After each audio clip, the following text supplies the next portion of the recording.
Hello, hopefully all of you are doing good. Sorry I could not spend much time last few days, so that's why this particular video I'll just keep very short and simple. So what we'll discuss today is a very interesting command called multisearch command. Now let me give you a background over here. Okay, so many a times we want to basically get data from two different source type or two different sources, right? And we want to correlate them. So we generally take the approach of like sub search or join or lookup, right? So those kind of approaches we take to correlate data or enrich the data over there, right? But one of the main problem behind this sub search is it has a limitation, right? It can process maximum of 10,000 events over there.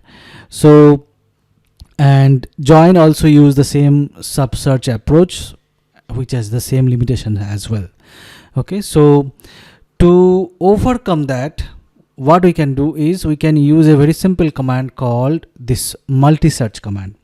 So what this command specifically do is, like if you see, it's a generating command. That means it should be the first command in your search, and you can give any number of searches over here. Okay, so what it will do is it basically runs them, and it does not have the limitations of the sub search over there. That's the most interesting feature about this particular command over here. Okay, so there is syntax wise, it's a very simple command.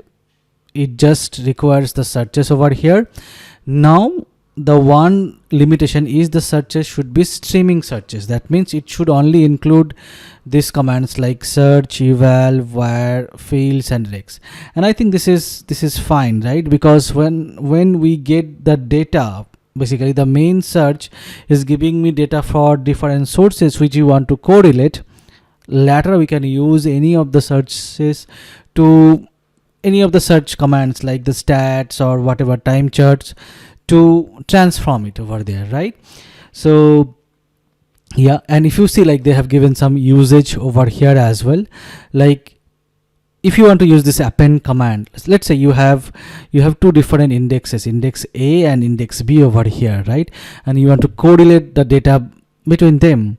And what approach we could have taken is like first take the index A data, then append the index B data over here. But as append also uses the sub search, so this search has a limitations over here. So whatever time range you will be giving it, if it is processing like that limit amount of sub search, it basically, if it is crossing the sub search limit, it will automatically ignore those extra events over there, right?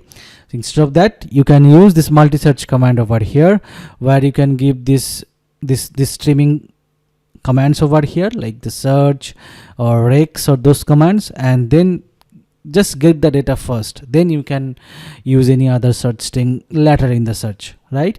So for an example, like we were already discussing about this config tracker index, right? And we were, if you are following the videos on this config tracker index, so I'll just give a link over here as well. So there we are basically correlating between the config tracker index and the internal index over here, right? So and we use the join over there, even though like for shorter like smaller number of events, that approach will work definitely fine because we are using inner join as well.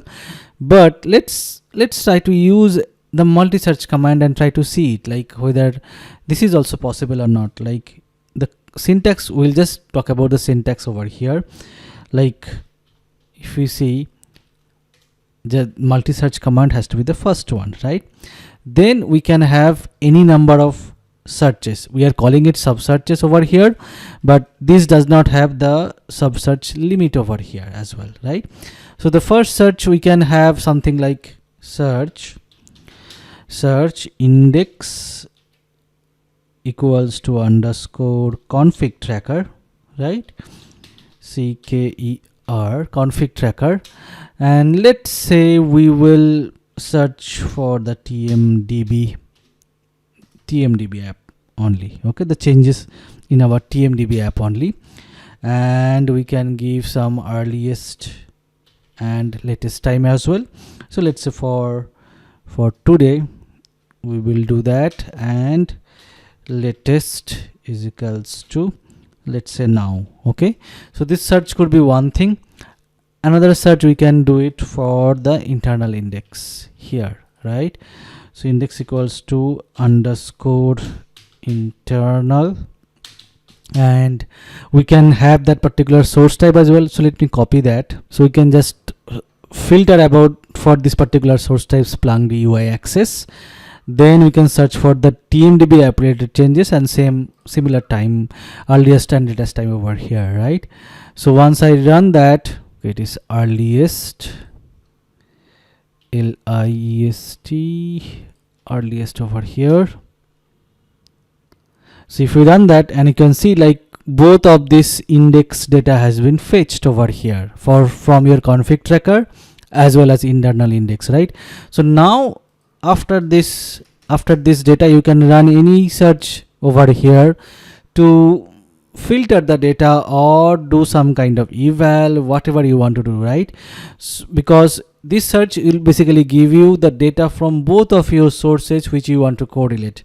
Then according to our use case, we can filter it out over here. Okay, so this is the main characteristics of the multi-search command, and as I said, like it does not have that limitations of the sub search, so which is very useful as well.